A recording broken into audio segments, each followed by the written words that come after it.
اعوذ باللہ من الشیطان الرجیم، بسم اللہ الرحمن الرحیم۔ انما امرہ اذا اراد شیئا ان یقول له کن فیکون۔ صدق اللہ العظیم۔ رب اشرح لی صدری ویسر لی امری واحلل عقدۃ من لسانی یفقہوا قولی۔ رب یسر ولا تعسر وتمم الخیر، آمین یا رب العالمین۔ سورہ یاسین کی آیت نمبر 82 ہم آج کے لیکچر میں گرامیٹیکلی انالائز کرنے کی کوشش کر رہے ہیں۔ آیت میں ہمیں ایک فا نظر آ رہا ہے، لہٰذا آیت کے دو حصے بنا دیتے ہیں۔ پہلا حصہ ہے انما امرہ اذا اراد شیئا ان یقول له کن، اور دوسرا ہے فیکون۔ اب پہلا حصہ جو اس کے الفاظ میں بات کرتے ہیں، پہلا لفظ انما کلمہ حصر ہے، امر اس میں معرفہ ہے، مضاف الی المعرفہ ہونے کی وجہ سے واحد ہے، مذکر ہے اور مرفوع ہے۔ ہو ضمیر مجرور متصل واحد مذکر غائب کی لگی ہوئی ہے، اذا ظرف ہے اس میں، اس لیے بلو کلر میں دکھایا گیا ہے، اور آدھا فعل ماضی معروف واحد مذکر غائب کا صیغہ ہے، را واو دال حروف مادہ،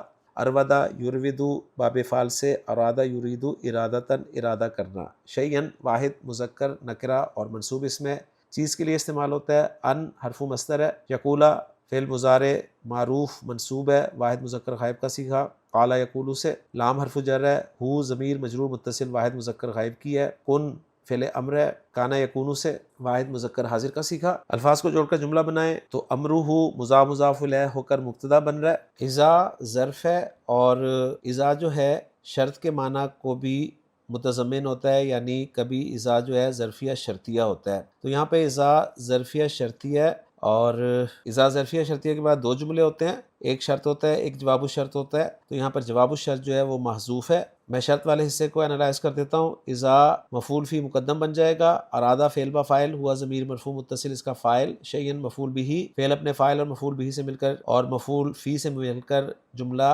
فعلیہ ہو کر شرط جس کا جواب الشرط جو ہے وہ محذوف ہے۔ ان یقولا لہو کن، ان حرف مصدر ہے، یقولا فعل مضارع منصوب معروف واحد مذکر غائب کا صیغہ ہے، ہوا ضمیر اس کا فاعل ہے، لہو جار مجرور، متعلق یقولا فعل کے ہے، اور یقولا فعل کے لیے جو مفعول بھی ہے وہ ہے کن جو کہ فعل امر ہے۔ فعل امر جو ہے یہ اپنے فاعل کے ساتھ مل کر جملہ فعلیہ ہو کر محلا منصوب مقول القول بن رہا ہے یقولا فعل کے لیے، اور یقولا فعل اپنے فاعل اپنے متعلق اور اپنے مفعول بھی سے مل کر جملہ فعلیہ ہو کر صلۃ الموصول حرفی بن رہا ہے ان مصریہ کے لیے، اور ان مصریہ اپنے صلۃ الموصول حرفی سے مل کر محلا مرفوع خبر بن رہا ہے امرہ مبتدا کے لیے، اور امرہ مبتدا اپنی خبر ان یقول لہ کن سے مل کر جملہ اسمیہ بن رہا ہے۔ اب وہ جو شرط ہے اذا اراد شیئا، اس کا جواب شرط جو ہے وہ محذوف ہے، جس پہ دلالت کر رہا ہے وہ حصہ جو اس سے پہلے ہے،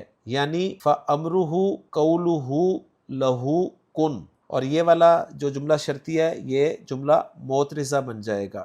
دوسرا حصہ جو ہے فَيَكُونُ، اس میں فا عاطفہ ہے، اور یکونو فعل ناقص واحد مذکر غائب کا صیغہ ہے، کانا یکونو، اور الفاظ کو جوڑیں جملہ بنائیں تو یہاں پر گرامر والوں کے نزدیک ہوا جو ہے مبتدا محذوف ہے، جس کی خبر جو ہے وہ یکونو ہے جو کہ محلاً مرفوع ایک جملہ ہے، اور مبتدا محذوف اپنی خبر کے ساتھ مل کر جملہ اسمیہ ہو کر عطف ہو جائے گا امرہ والے جملے پر۔ تو کافی ٹیکنیکل سی آیت تھی یہ۔ محمود صافی صاحب کی ورکنگ کے ساتھ اس کو ہم ذرا میچ بھی کر لیتے ہیں۔ محمود صافی صاحب کیا ذکر کر رہے ہیں ذرا دیکھیے گا، بتا رہے ہیں کہ انما کافۃ و مکفوفۃ، یعنی کلمہ حصر ہے، ان حرف مصدری ہے، لہو متعلق بھی یقول ہے، کن فعل امر ہے اور فاعل اس کا انتا ہے۔ اسی طرح بتا رہے ہیں المضارع یکون ہے، فاعل ہوا ہے، اور فا جو ہے قبل یکونو عاطفہ ہے۔ یا بتا رہے ہیں کہ استنافیہ بھی ہو سکتی ہے۔ مصدر مؤول ان یقولا جو ہے فی محل رفع خبر المبتدا امرہ ہے۔ جملہ امرہ